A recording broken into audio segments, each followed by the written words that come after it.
Tucker Carlson got the U.S. ambassador to Israel to puke all over himself on camera for 2.5 hours. Because you're appealing to Genesis. Yeah. You're saying that's the original deed. It would be fine if they took it all. That's Mike Huckabee, the aforementioned United States ambassador to Israel, saying he'd be fine with Israel taking over Jordan, Syria, Lebanon, Iraq, and parts of Saudi Arabia. He tried to walk it back. In fact, Tucker, being very kind, offered Huckabee a way out during the interview so that Huckabee could reassess, and he's been trying to walk it back ever since. But the tape exists, and it's not the only thing on that tape. This interview was a masterclass by Tucker Carlson in a tough environment, but a masterclass at exposing the man who's supposed to represent us. At one point, when Tucker pressed Huckabee on whether he was prioritizing Israel over America, Huckabee gestured to his lapel and asked, "What flag am I wearing here?" It's a good line. Performative patriotism. I mean, the American flag pin is a proof of his loyalty.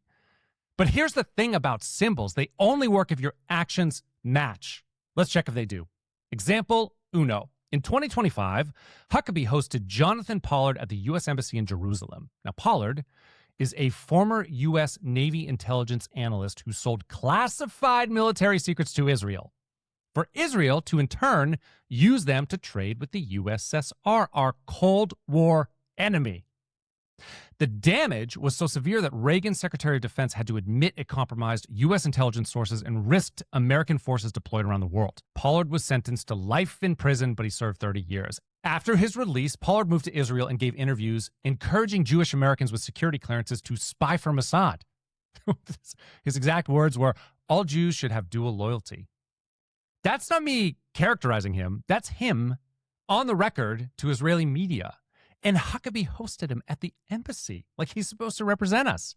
Tucker, of course, asked him about this. What was Huckabee's defense? Basically, he's like, I meet with a lot of people. It's no big deal. Like, what? So he meets with Pollard at the U.S. Embassy. A convicted spy who advocates for Americans to betray their country. Like, what flag are you wearing again? Check your lapel. Then Tucker pressed Huckabee on civilian casualties in Gaza. And here's where it gets interesting. So Huckabee argued that Israel's war in Gaza produced fewer civilian casualties than any modern urban war. So Tucker asked him for a reference point. And Huckabee offered Iraq and Afghanistan. But he painted himself into a corner. Like, first he says he didn't believe the reported civilian casualties in Gaza. So how do you make a comparison if you don't believe the numbers? But then you realize what he's actually saying, that the Israeli military is more careful about protecting civilian life than the U.S. military. So the U.S. ambassador to Israel is arguing that a foreign military is more humane than his own country's armed forces. And to make matters worse, for the last few years, day in and day out, we've all been watching Israel's destruction of Gaza and people being crushed, shot, dismembered, and blown up all over the place.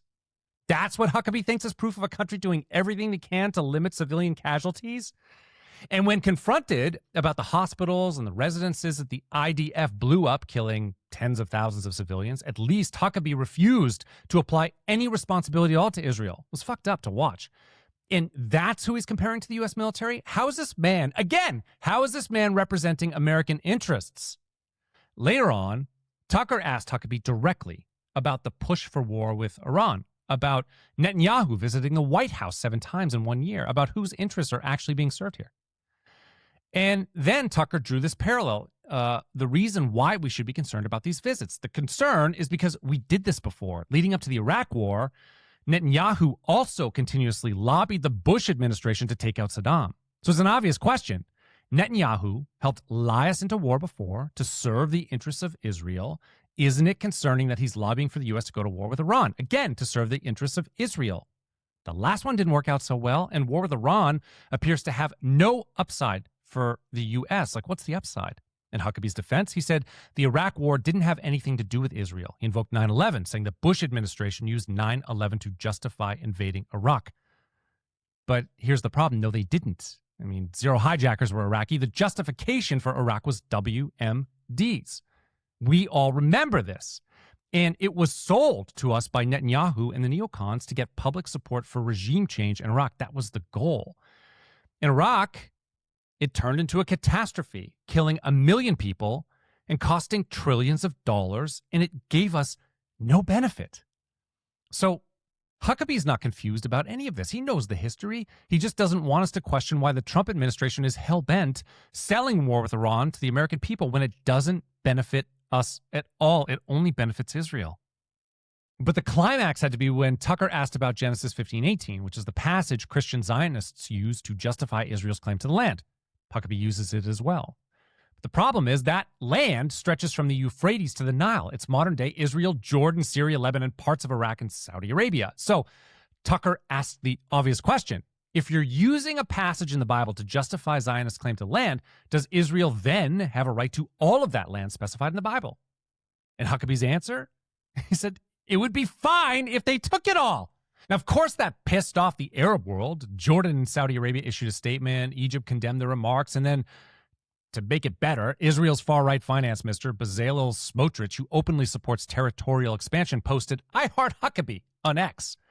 When Smotrich is celebrating your comments, you have told on yourself. Here's the part that matters the most. So Tucker opened by saying the U.S. is headed towards a major war with Iran. It's honestly not looking good. And it could be the biggest war since the invasion of Iraq. And he asked this. He said, how many Americans support war with Iran? And the answer is this. Only about 20% of Americans support military action against Iran. So who's pushing for this war? Huckabee's answer was to pivot to Iran's threats. He said 47 years of chanting death to America, the IRGC's terror footprint. Fair enough. Iran is a hostile regime.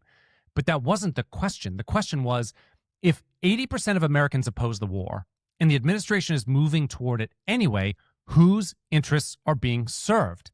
Iran isn't a nuclear threat. They can't hit the U.S. with missiles. So why would we go to war with them? How is this good for America? Huckabee didn't answer. He couldn't. Tucker asked the questions a lot of Americans are asking. That's why this interview went viral, and that's why the fallout has been so intense. Huckabee pointed to his flag pin and asked, what flag am I wearing?